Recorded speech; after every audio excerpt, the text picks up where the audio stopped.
பர்திமேயு சுவிசேஷ ஊழியங்கள் வழங்கும் நற்செய்தி நேரம். தேவ செய்தி பாஸ்டர் ஆர். அகஸ்டின். இந்த நாளில் உங்களோடு நான் பேசி வருகிறேன். நீ விசுவாசிக்க வேண்டும். அநேக நேரங்களில் நாம் சூழ்நிலையை பார்ப்போம், இது நடக்குமா அப்படிம்போம். ஏன்னா சொல்லுவோம், இவ்வளவு வந்த பிறகு இனி எப்படிங்க அப்படிம்போம். ஆனால் ஒன்றை தெரிஞ்சுக்கங்க, ஆரம்பம் அற்பம்தான், ஆனால் முடிவு எப்படி இருக்கும்? சம்பூர்ணமாக இருக்கும். எனக்கு அன்பார்களே, உங்களுடைய வேதாகமத்தை எப்போதும் போல நான் சொல்லுவேன்.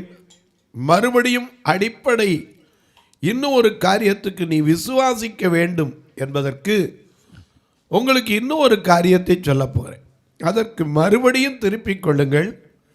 உங்கள் வேதாகமம் எங்கே இருந்தாலும், பெரியவங்களோ சின்னவங்களோ, வயதானவங்களோ வாலிபரோ, என் அன்பு பிள்ளைகளோ தாய்மார்களோ, யாராக இருந்தாலும் சரி, உங்கள் பக்கத்தில் வேதாகமம் இருந்தால் நீங்கள் நல்லா வாசிப்பீங்க, நல்லா படிப்பீங்க.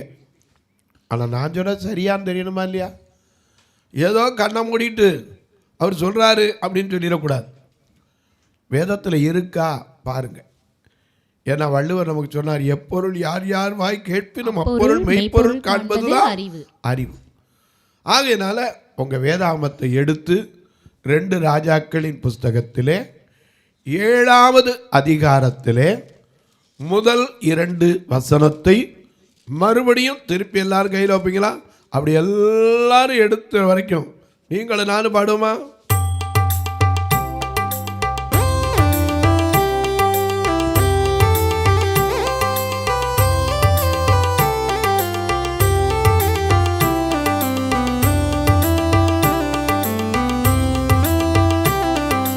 சர்வலோக தேவ நமஸ்காரம், சர்வ சிருஷ்டிகனே நமஸ்காரம், சர்வலோக தேவ நமஸ்காரம், சர்வ சிருஷ்டிகனே நமஸ்காரம், தன்னை கடல் உயிர்வா சகலமும் படைத்த தயவன பிதாவே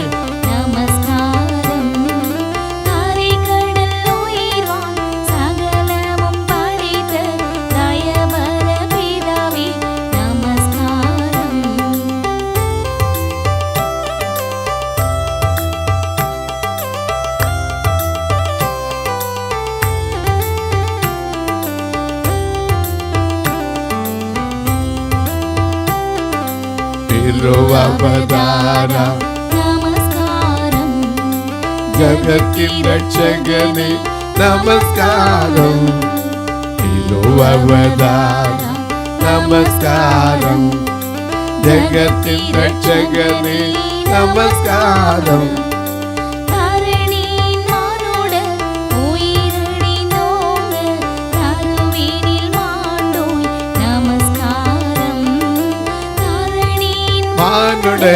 உயிரடை தோங்க தரணியில் மாண்டும் நமஸ்காரம்.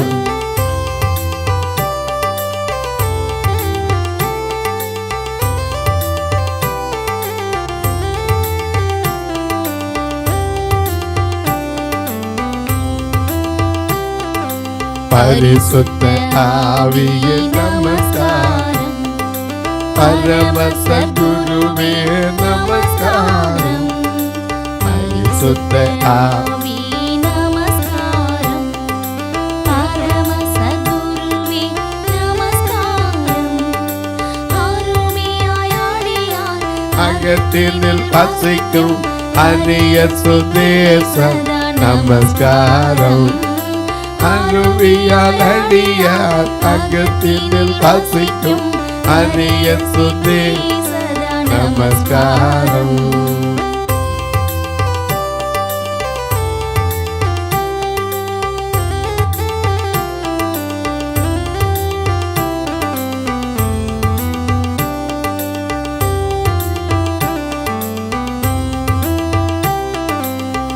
முத்தொழிலோனே நமஸ்காரம், மூன்றில் ஒன்றோனே நமஸ்காரம், தொழிலோ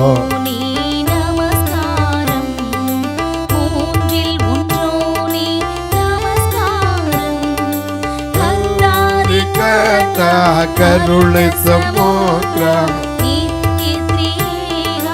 நமஸ்காரம், கர்த்தாதிக கருணை சமுத்திரம் நித்ய த்ரிஏக நமஸ்காரம், சர்வலோக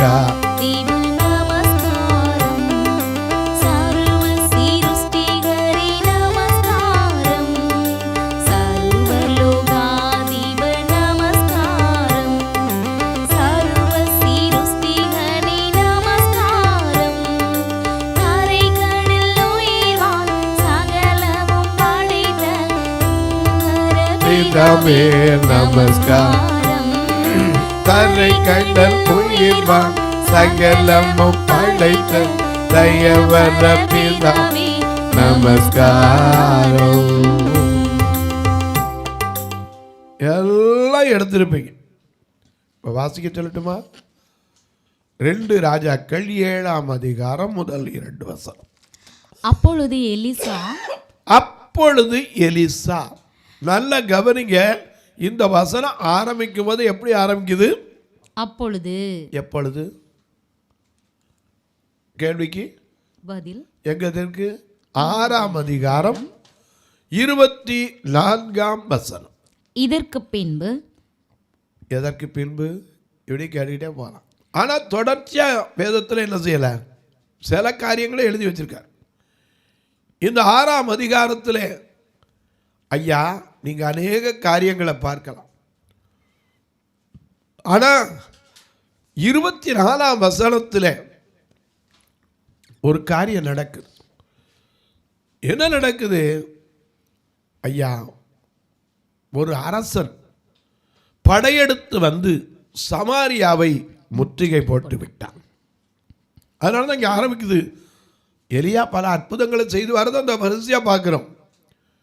ஏன்னா ஒருத்தன் கோடாலி என்ன செஞ்சான்? விறகு வெட்டுறதுக்கு கொண்டு போனான். ஏன்னா அவன் சொன்னான், ஐயா இந்த இடம் எங்களுக்கு நெருக்கமாக இருக்குது, நாங்கள் போய் காடுகளில் சென்று உத்தரத்தை வெட்டி கொண்டு வந்து வீடுகளை கட்டணும்னா. அவர் சொன்னார் போங்கன்னார். ஒருத்தன் சொன்னான், நீர் என் கூட என்ன செய்யணும்? வரணும்னா. உடனே அங்கேருந்து போனால் வெட்டும் போது கோடை என்ன பண்ணிருச்சு? தண்ணீரில் விழுந்தது. ஆமா, ஐயோ என் ஆண்டவனே, இரவலாய் பெற்றது என்ன.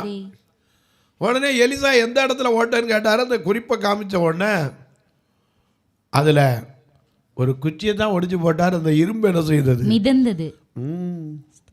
இரும்பே மிதக்கத்தக்க ரெட்டிப்பான வல்லமையை பெற்ற எலிசா. இதை குறித்து ஒரு கதை சொல்லுவாங்க பழைய காலத்தில், உங்களுக்கு தெரிஞ்சுக்கிட்டா நல்லது. ஒரு சமயத்தில் ஒரு விறகு வெட்டி இருந்தான். இந்த விறகு வெட்டி அவன் பிழைப்புக்காக மரங்களை வெட்டி அதை கட்டி விற்பது வழக்கம். எப்போதும் போல தன் காரியத்தை செய்வதற்காக கோடரியை எடுத்துக்கொண்டு போய் மரங்களை வெட்டினான். அப்படி வெட்டும்போது அவன் கோடலி என்ன செஞ்சிருச்சு? தண்ணீரில் விழுந்து போச்சு. விழுந்தவொடனே ஐயோ என் கோடலி போச்சு, நான் ஓசி வாங்கிட்டதுன்னு இரவலாய் பெற்றதேன்னு அழுதான். அப்போ அங்கே வந்த இறைவன் அவனுக்கு காட்சி அளித்த மனிதனாக காட்சி அளித்து அந்த தண்ணீருக்குள்ளே இறங்கி 3 கோடலிகளை கொண்டு வந்து காட்டினார். என்னென்ன கோடலினா, ஒன்று தங்க கோடாலி, இன்னொன்று வைர கோடலி, இன்னொன்று இரும்பு கோடலி. இவன் காட்டின உடனே தங்கத்தை காட்டினாரு. ஐயோ இதெல்லாம் ஏன் இது இல்லைங்கண்டான். வைரத்தை காட்டினாரு. இது ஏன் இது இல்லைங்கண்டான். இரும்பை காட்டினாரு. ஆமாங்க இதான் ஏன் இதுன்னா. உடனே இறைவன் பார்த்தார், இவ்வளவு கொஞ்சத்தில் உண்மையாக இருக்கானே, இவன் அநேகத்தை கொடுக்கணும்னு சொல்லி தங்கத்தையும் வைரத்தையும் சேர்த்து கொடுத்தார். முதல்ல வாங்கிட்டு போயிட்டான். 2வது நாள் விறகு வெட்ட வந்தான்.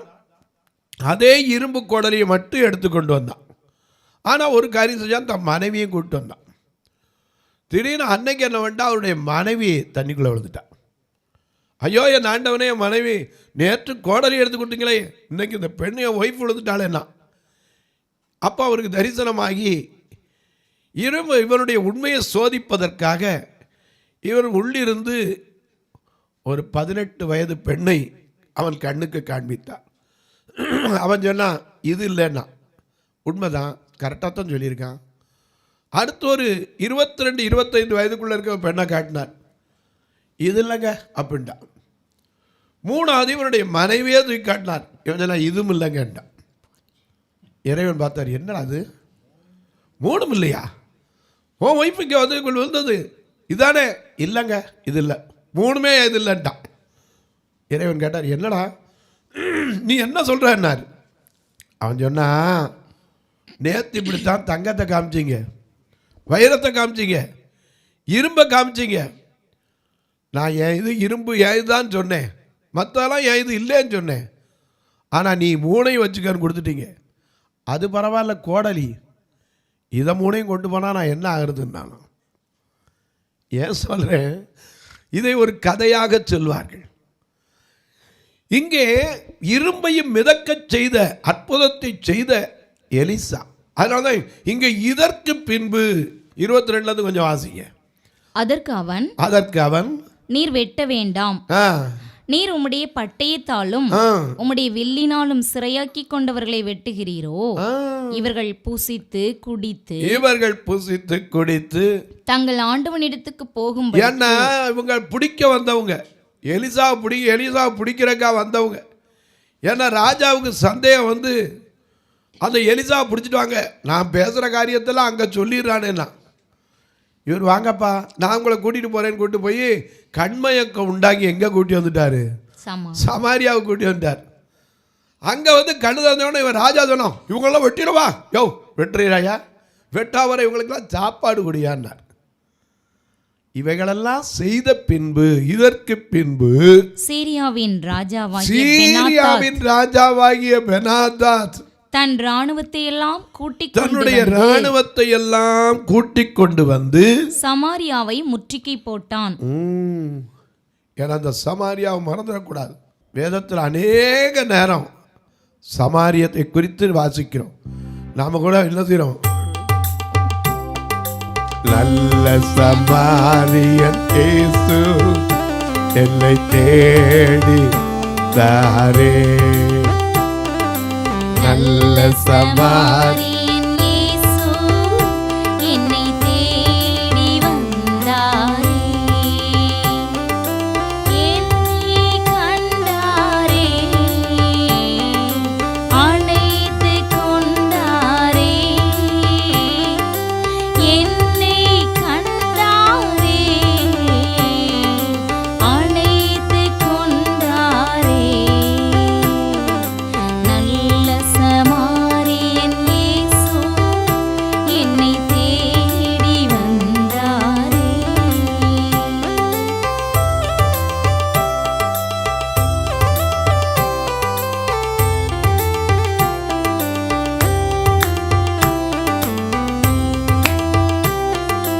ரசத்தை வார்த்தாரே, ரட்சிப்பை தந்தாரே, ரசத்தை வார்த்தாரே, ரட்சிப்பை தந்தாரே, நல்ல சமாரியன் இயேசு என்னை தேடி வந்தாரே, நல்ல சமாரியன் இயேசு என்னை தேடி வந்தாரே, அருகில் வந்தார் மனது உருகினாரே, அருகில் வந்தாரே உருகினாரே, நல்ல சமாரியன் இயேசு என்னை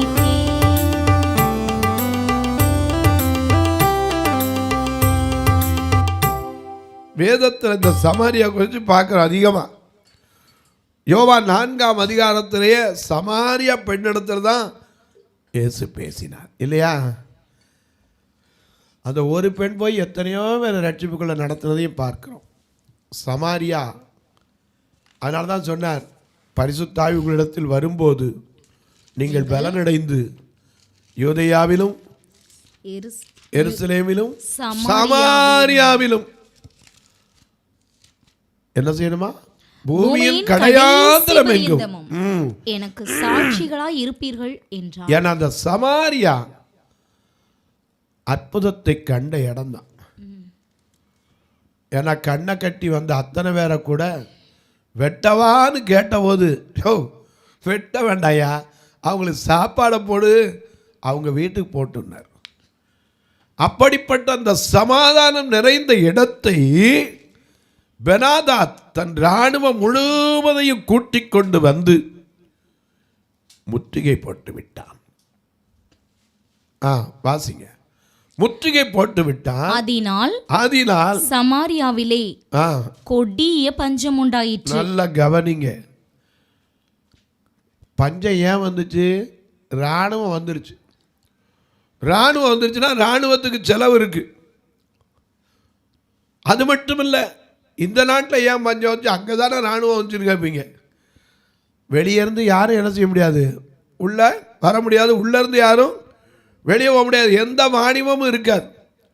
ஆகையினால பஞ்சம். ஏன்னா இங்கே இருக்கிற அரசன் யுத்தத்துக்கு தளவாடங்களை ரெடி பண்ணணும். அவ்வளவு கொடிய பஞ்சம். அந்த பஞ்சம் எந்த அளவுங்கிற அந்த லிமிட்டையும் அங்கே சொல்றாரு பாருங்க. ஒரு கழுதை தலை, நல்ல கவனிங்க, ஒரு கழுதை தலை 80 வெள்ளிக்காசுக்கும். அப்பா, கழுதை தலைக்கு வந்த மதிப்பை பார்த்தீங்களா? கழுதைக்கு வந்த மதிப்பை பாருங்க. ஏன்னா கழுதை கனவு ஒன்றுச்சான், கத்தலும் கதக்கலுமா குடிக்கிறோம், பருத்தி கொட்டை புண்ணாக்கணும். காலையில் பார்த்தா சாக்கடை கிட்ட தான் படுத்து கிடந்துச்சான். ஏன்னா கழுதையை பார்த்து இன்னைக்கு சொல்லுவோம், என்னை பார் யோகம் வரும். நிறைய பேர் சொன்னான், மனுஷன்லேயும் கழுதை புத்தி உண்டு, காக்கா புத்தி உண்டு, நரி புத்தி உண்டு, குள்ளநெறி புத்தி, குரங்கு புத்தி உண்டு. எப்படின்னு கேட்பீங்க? காக்கா புத்தி மூக்கில். அதனால தான் நமக்கு வடை சொல்லி கொடுத்தாங்க. பாட்டி வடை சுட்டுச்சு, காக்கா வந்து என்ன பண்ணுச்சு? தூக்கிட்டு ஓடிடுச்சு வாசனையை பார்த்து.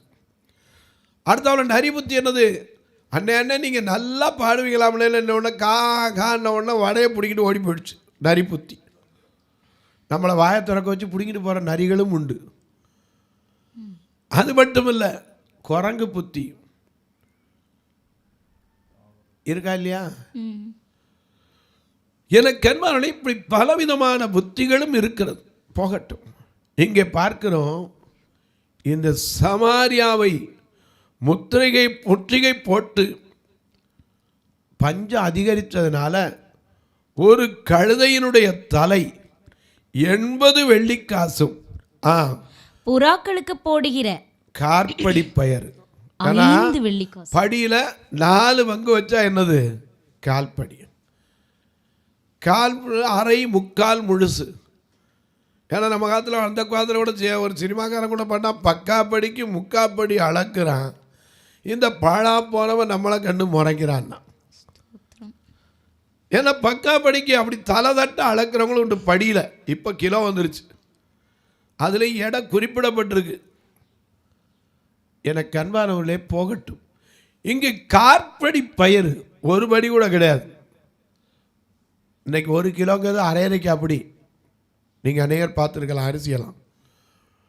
ஆனால் இங்கே கால்படி பயிர் எவ்வளவா? 5 வெள்ளிக்காசு. 5 வெள்ளிக்காசு. அது மட்டும் இல்லை, விற்கப்படும் மட்டும் அதை முற்றுகை போட்டார்கள். அவ்வளவு நாள் வரைக்கும் முற்றுகை போட்ட. கழுதை தலையை வாங்கி என்ன செய்ய முடியும்?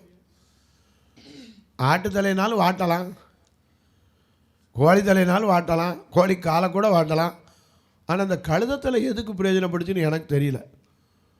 நான் யோசிச்சு பார்க்குறேன், கழுதத்தலை 80 வெள்ளிக்காசு கொடுத்து வாங்குற அளவுக்கு என்ன இருந்துச்சு? அது எதுவும் மருந்து இல்லமோ? யாராவது இதுக்கு சொல்லுங்கள் விட. அவ்வளவு கழுதைக்கு மேலே என்ன விசேஷம் தெரியல. கழுதை பால் குடித்தா பிள்ளைகளுக்கு கொடுக்க பார்த்துருக்குறேன். சின்ன பிள்ளைகளை தாளாட்டும் போது கூட பயம், ஒரு விளையாட்டு காட்டு போட சொல்லலாம், அழுத உள்ள சிரிச்சுச்சான், கழுத பாலை குடிச்சான்னாங்க. ஆனால் இந்த தலை எதுக்கு? கழுதத்தலை 80 வெள்ளிக்காசு, கார்படி பயிர் 5 வெள்ளிக்காசு. இவ்வளவு விற்கிற மட்டும் பஞ்சம் என்ன செஞ்சு? கொடுமையா இருந்துச்சு. அதை விட இன்னொரு காரியம் இருந்துச்சு. இஸ்ரவேலின் ராஜா அலங்கத்தின் மேல் நடந்து போகையில், ஏன்னா அவர் ராஜா என்ன செய்வார்? நாடை சுற்றி பார்க்கறதுக்கு தன்னுடைய அலங்கத்தின் மேலே, ஏன்னா அந்த கோட்டை இருக்கே, அந்த அரண்மனையை சுற்றின கோட்டை, அந்த ராஜ்யத்தை சுற்றின கோட்டை, அந்த அலங்கத்தின் மேலே நடந்து வருகிற போது ஒரு ஸ்திரீ அவனை பார்த்து கூப்பிட்டு, ஒரு பெண் அந்த அரசனை பார்த்து கூப்பிட்டு, ராஜாவாகிய என் ஆண்டவனே ரட்சியும் என்றாள். அதற்கு அவன், கர்த்தர் உன்னை ரட்சிக்காதிருந்தால். அல்லேலூயா. இந்த வார்த்தையை ராஜா சொல்றாரு பாருங்க. சாதாரண மனுஷன் இல்ல. அவ்வளவு பஞ்சத்திலையும் யார் தான் ரட்சிக்க முடியும்? கர்த்தர். ஆமா, கர்த்தர் நாமம் எல் புகலிடமே, கருத்தோடு துதித்திடுவே. கர்த்தர் நாமம் என் புகலிடமே, கருத்தோடு துதித்திடுவே. யெகோவா ஈரே எல்லாமே பார்த்துக் கொள்வீர். யெகோவா ஈரே எல்லாமே பார்த்துக் கொள்வீர். கலங்கலப்பா நாங்க கலங்கலப்பா, கலங்கலப்பா நாங்க கலங்கலப்பா. கர்த்தர் நாமம் என் புகலிடமே, கருத்தோடு துதித்திடுவே. கர்த்தர் நாமம் என் புகலிடமே, கருத்தோடு துதித்திடுவே.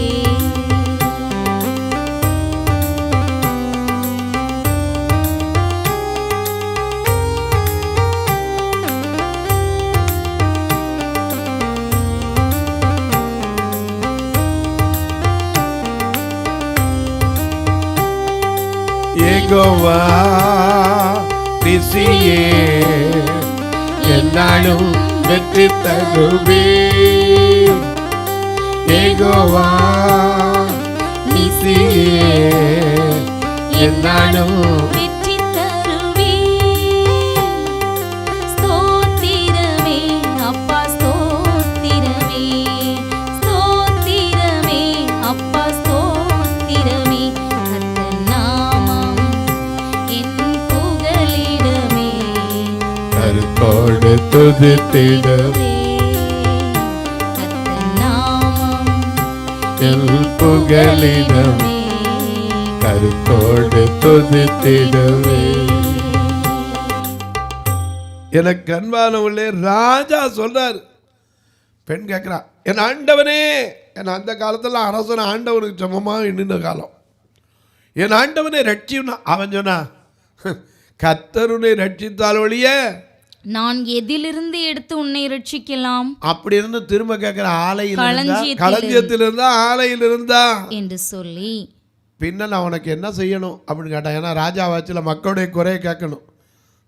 என்ன செய்யணும் அப்படின்னா, அதற்கு அவள், இந்த ஸ்திரீ, ஒரு வழக்கு வருது. என்ன வழக்கு? இந்த நிற்கிறாள என் பக்கத்தில் ஒரு பெண் நேற்று சொன்னா, இந்த பஞ்ச காலத்தில் உன் பிள்ளைய கொடு, ஆக்கி திம்போன்னு, நாளைக்கு என் பிள்ளைய தரேன்னா. 2 பேரும் ஆக்கி தின்னோம். இப்போ என்ன செஞ்சுட்டா? மகனை ஒழித்து விட்டாள். இதை கேட்ட உடனே ராஜா வஸ்திரத்தை கிழித்து கொண்டான். அல்லேலூயா. இப்படிப்பட்ட ஒரு சூழ்நிலையில தான் கர்த்தருடைய வார்த்தை வந்தது. நாளை இந்நேரத்திலே சமாரியாவின் வாசலிலே ஒரு மரக்கால் கோதுமை மா 1 சேக்கலுக்கும் 2 மரக்கால் வாற்கோதுமை 1 சேக்கலுக்கும் விற்கப்படும் என்று கர்த்தர் சொன்னார். நீங்களும் நான் அந்த சூழ்நிலையா தான் விசுவாசிப்போமா? கழுதத்தில் 80 காசு விற்குது. ராஜாவே வஸ்திரத்தை கிழிச்சுக்கிற அளவுக்கு பஞ்சம். ஏன்? ஒரு காப்பிடி பயிர் 5 வெள்ளிக்காசு. பிள்ளைய கொடுத்துட்டேன்னு ஒருத்தி புலம்புறா. என் பிள்ளைய தின்னாச்சுங்கிறா, ஆக்கி தின்னாச்சு. அவன் பிள்ளைய திங்கிற கொடுக்க மாட்டேன்றான்னு வழக்கு வருது. இப்படிப்பட்ட காரியத்தை கேள்விப்பட்ட உடனே ராஜா வஸ்திரத்தை கிழித்து கொண்டான். எனக்கு அன்பார்ந்த இப்படிப்பட்ட சூழ்நிலையில் தான் கர்த்தருடைய வார்த்தை வந்தது. எனக்கு அன்பானவர்களே, நீ விசுவாசித்தா சூழ்நிலைக்கு அப்பாற்பட்ட அற்புதத்தை கர்த்தர் செய்வார். அல்லேலூயா. நமக்கு நம்பணும். தொலைக்காட்சியில் பார்க்கிற என் அன்பு மக்களே, ஒருவேளை உங்களுக்கு சொல்லியிருக்கலாம், இனிமேல் உன் மகளுக்கு கல்யாணம் ஆகாது அப்படின்னு இருக்கலாம். இனிமேல் நீ எப்படி கல்யாணம் பண்ணி கொடுக்க போகிற, ஒன்றுமே இல்லையான்னு உன்னை பார்த்து அற்பமாக சொல்லியிருக்கலாம். ஒருவேளை ஆமாம் இவளுக்கெல்லாம் வாழ்க்கை வந்து வாழ்ந்துட போகிறா இப்படி சொல்லியிருக்கலாம். ஆனால் ஒன்றை தெரிஞ்சுக்கோ, எது நடக்காது, இது முடியாது, எது ஆகாது என்று நினைக்கிறாயோ அந்த இடத்துல அற்புதத்தை செய்கிற தேவன். நீ விசுவாசித்தா நிச்சயமாக செய்வார். இந்த நிகழ்ச்சியை பார்க்குற நீங்கள் ஒரு வார்த்தை எனக்காக ஜெபம் பண்ணணும். அது மட்டுமில்லை, இது தொடர்ச்சியாக வருவதற்கு தடையில்லாதபடிக்கு பொருளாதார தேவைக்காக ஜெபம் பண்ணணும். அது மட்டும் இல்லை, எங்கள் சபை ரெண்டு கண்ணும் தெரியாத மக்கள் நிறைந்திருக்கிறவங்க. கொஞ்ச நேரம் கண்ணை மூடி பாருங்க, அப்போ தான் பார்வை இல்லாட்டா எவ்வளவு கஷ்டங்கிறத easily you can able to identify. ஏன்னா கொஞ்ச நேரம் கண்ணை மூடினாலே அப்பா எவ்வளோ இருட்டுக்கிறோம் கரண்ட்டு போனால். பிறந்ததுலேருந்தே பார்வை இழந்த மக்கள் அவர்களுக்காக நடத்தப்படுகிற சபை. கர்த்தர் உங்களை ஏவினால் நீங்களும் இதற்கென்று உதவலாம். கட்டுமான பணிக்கோ, அங்கே உணவு கொடுப்பதற்கோ, உடை கொடுப்பதற்கோ, ஊன்றுகோல் கொடுப்பதற்கோ உதவலாம். ஆனால் கட்டாயமில்லை, விசனமாயல்ல. உங்கள் ஜெபக்காரி எது இருந்தாலும் காலை 10 மணிக்கு மேலே சொல்லலாம். எப்படி உதவ பிரதர்? இங்கே வருகிற நம்பர்களை கான்டாக்ட் பண்ணுங்கள். அதில் ஜிபே, ஃபோன்பே எல்லாம் உண்டு. இப்போ உங்களுக்காக ஜெபிக்கட்டுமா? நல்ல பிதாவே, நன்றியோடு துதிக்கிறோம் அப்பா. சூழ்நிலைக்கு அப்பாற்பட்ட அற்புதத்தை செய்கிற தேவன். ஆனால் நீ விசுவாசித்தா அற்புதத்தை காணலாம். நீ விசுவாசித்தால் தேவனுடைய மகிமையை காணலாம் என்றீரே.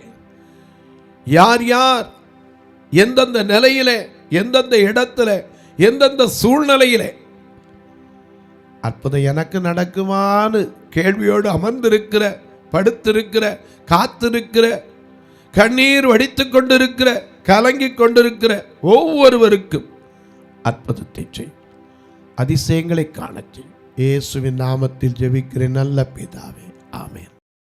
சபை ஆராதனை ஞாயிறு காலை 10 மணி முதல் 12 மணி வரை. இடம் பர்திமேயு சுவிசேஷ ஆலயம், அன்னை சத்யா நகர், இளமனூர் அஞ்சல், சக்கிமங்கலம் வழி, மதுரை மாவட்டம். பின்கோட் 625201 மற்றும் பர்திமேயு சுவிசேஷ ஜெப வீடு, flat number 107, Eden garden, Muthur, Tirunelveli. Pincode 627011. சிறப்பு உபவாச கூட்டம் ஒவ்வொரு மாதமும் 2வது சனிக்கிழமை காலை 10 மணி முதல் 1 மணி வரை நாகர்கோவில் YMCA ஹாலில் வைத்து நடைபெறுகிறது.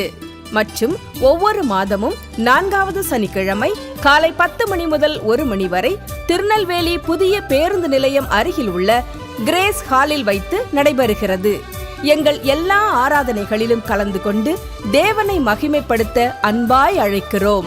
உங்கள் உதாரத்துவமான காணிக்கைகளினால் இவ்வூழியத்தை தாங்க விரும்பினால் R Augustine, account number 5021364331, IFSC code IDIB 000B066, Indian bank, BP Kulam, Madurai.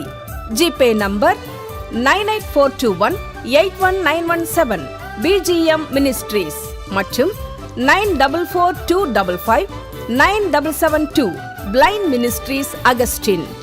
உங்கள் தொடர்புக்கு பாஸ்டர் ஆர் அகஸ்டின், பர்திமேயு சுவிசேஷ ஊழியங்கள், நாகமலை, புதுக்கோட்டை, மதுரை 625019. தொலைபேசி எண்கள் 9842181917 மற்றும் 9442559772. கர்த்தர் தாமே உங்களை ஆசீர்வதிப்பாராக.